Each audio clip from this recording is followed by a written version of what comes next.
4 games.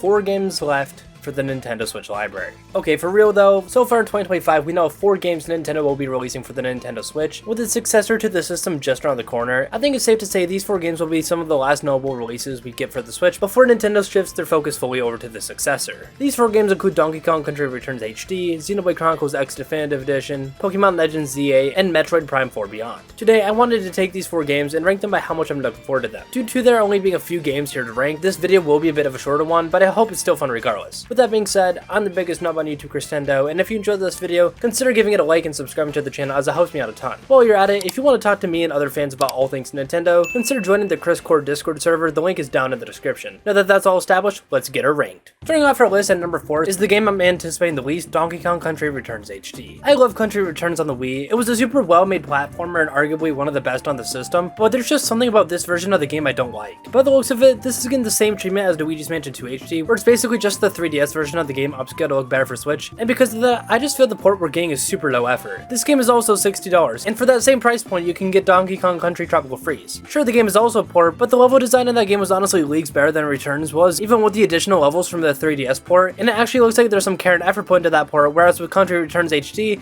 it really just does the bare minimum. Again, I want to say that I don't think this will necessarily be a bad game. I think for fans of the Donkey Kong Country series, it'll be nice to be able to play all the games on one system, but I personally won't be picking up this game right away, and if I do, it'll only be if it's on a crazy sale. I never thought I'd say this, but Xenoblade Chronicles beats out Donkey Kong with Xenoblade Chronicles X Definitive Edition at number 3. If you saw my video on the best and worst games every year of the Switch, you'll know that before the Switch I've always just kind of rolled my eyes at the Xenoblade series, but after I played Xenoblade Chronicles Definitive Edition, my perspective on the series changed completely. While I haven't played the other Xenoblade games just yet, I do eventually want to play them, and Xenoblade Chronicles X is no exception. Any game by Monolith Soft on the Switch has been great, so I'm expecting this one to be great as well when it releases in March. And if it's anything like XCDE, this one will also have extra story stuff to it as well, making it even more worth getting for those that may have already bought it on the Wii U. Just because there seems to be care put into this port, and there more than likely being content added to the game, this re-release is definitely more worth getting than Donkey Kong Country Returns HD. And while I'll more than likely not begin this game at launch, as right now I'm not super into the Xenoblade series, if I see this game out and about and it's on sale, I wouldn't pass up picking this one up. In a runner-up, we have Pokemon Legends ZA at number 2. Out of all Nintendo's games releasing next year, this is by far the game we know the least about. From what we know, this game takes place in the Kalos region, specifically Lumiose City most likely in the future. The game will also be bringing back Mega Evolutions, which in my opinion is the best of the powerful gimmicks Pokemon has introduced, so that makes this game even more exciting. While we don't know much about this game, I put it here over the others as the mystery is what kind of makes it intriguing. The other 2 games on the list are remasters of games we've already been able to experience and play for years, whereas Legends ZA is a game we have never experienced. This mystery could either lead to the game being really good like Pokemon Legends Arceus was, or really bad, but we can only hope for the latter. Overall, I'm super interested to hear more about this game. It's exciting to know we'll be getting another game in the Pokemon Legends series as I enjoyed Arceus, and I hope this game is as good or even better than it. And my most anticipated Nintendo Switch game of 2025, to no one's surprise probably, is Metroid Prime 4 Beyond. Much like Pokemon Legends ZA, this game is going to be a completely original game and not a remake or remaster, but unlike ZA, we actually got to see some gameplay for it, and it looks amazing. Metroid Prime is a first-person adventure series, and the 4th entry seems to be going insane with it. The game looks graphically stunning, probably one of the best looking games on Switch. The atmosphere of the game looks intense with a gritty look and feel to it, and the gameplay looks like it's going to be building upon the playstyle of the rest of the Prime series,